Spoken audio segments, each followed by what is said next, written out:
the LA Chargers quietly gained the upper hand with a move that they made this offseason. And we talked about it initially, and then we've kind of not talked about it. And I think it's not the single best move, but a move that really is going to help them. And if you're new to the channel, we're Detroit Lions fans, but this channel is fully dedicated to the Chargers because we're Jim Harbaugh fans. And then we started it, and now we're kind of going here, second off season, to see that and watching you guys and the things that the Chargers have done, kind of give you an unbiased look into your team.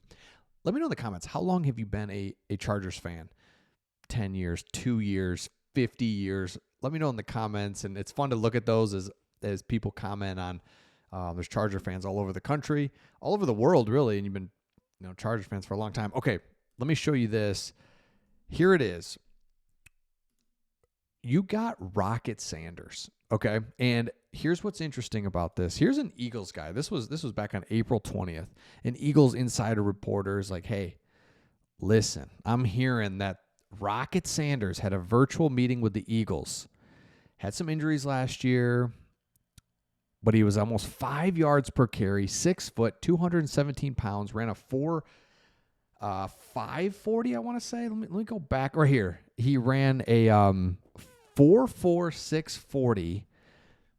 His speed is really good, and it's like, okay, how this gains the upper hand is you went from having a backfield where you just pieced it together, hey guys, stay healthy last year, to all of a sudden you've got a really good, like, premier running back room.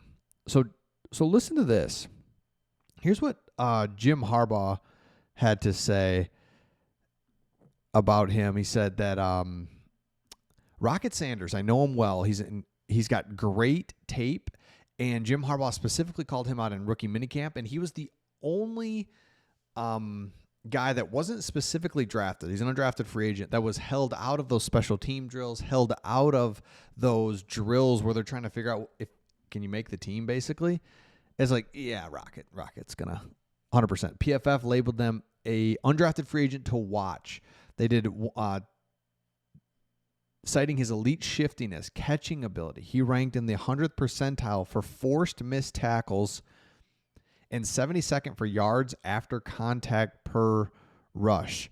NFL.com's Lance Zierlein predicted him as a big riser. Rocket Sanders was the only non-draft pick at rookie minicamp excused from special teams conditioning drills. Rocket was a guy we definitely did a thorough evaluation of. Know him. He's a draftable guy. A lot of times you just don't get guys, but you're able to get them in free agency. That is what your GM, Joe Ortiz, said. Breakaway speed, 4.46. Like, what are we doing here? So what I did was looked at that, and basically why this is just so big is because now you take your running back room. It's going to be Omarion Hampton, Najee Harris. Perfect blend there of Najee Harris, veteran deal. You get him for a 1-year deal for about $9 million. He has 4 consecutive 1,000-yard seasons with Pittsburgh. Pittsburgh sucks. Their offense sucks. And he had 1,000 yards with them. He's right on the tail end of his prime. I mean, he's still in his prime, so you're going to get a couple of years there, at least one. We know that. Omarion Hampton's going to be there. Perfect.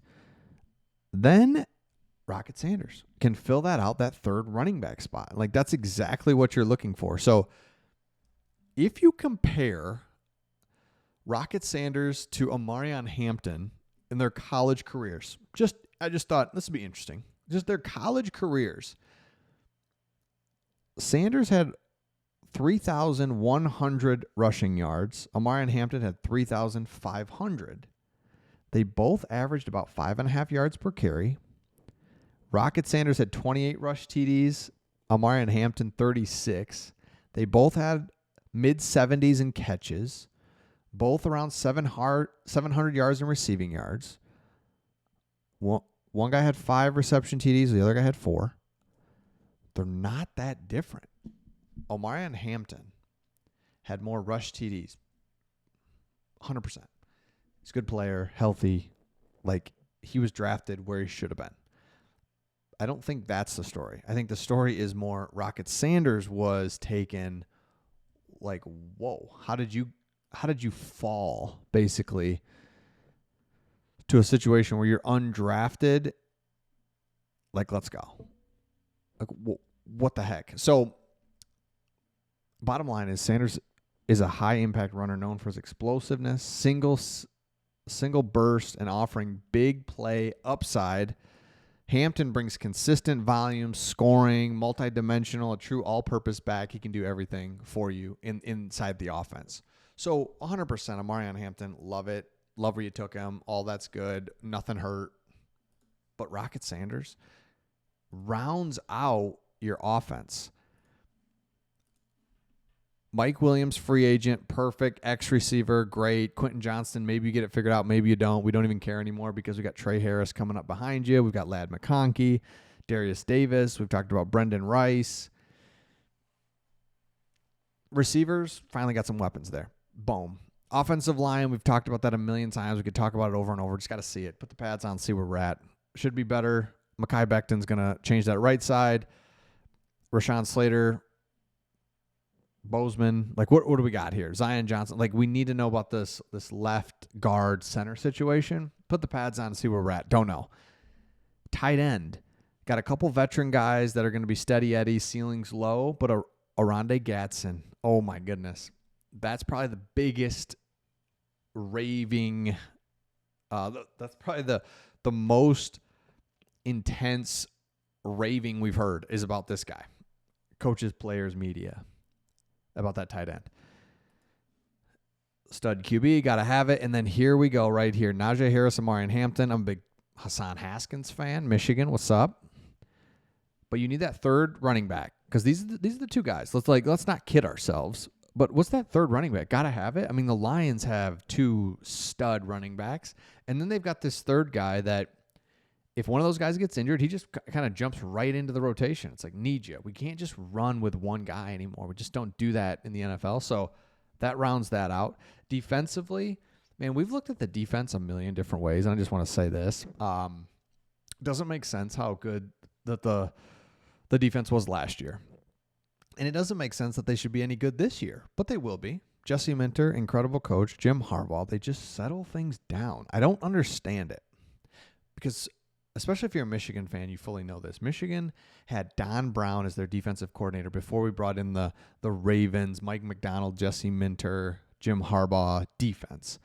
And what the Don Brown was, it was just blitz, man coverage. I mean, it was just this insane defense. Kind of like, but even crazier, kind of like the Vikings do. Well, they bring everybody up on the line of scrimmage. You don't know what's coming. It's just like, and it was awesome, and you beat really bad teams up, just crushed them. You just blitzed everybody. It was just insane. But then when Michigan played good teams, they got killed. Point is, then they do this Ravens let's just be steady as can be. We're going to know our positions. We're going to be well coached. We're not going to move. We're just here. And it's making it hard on you. And it's like, oh my gosh, this is unbelievable. This is the greatest thing ever. And so boring defense. We don't need to blitz. When we do, let's be strategic about it. The defense is good. The offense is good. Rocket Sanders, I love him. I love it. Let me know your thoughts in the comments, and we'll see all of you on the next one.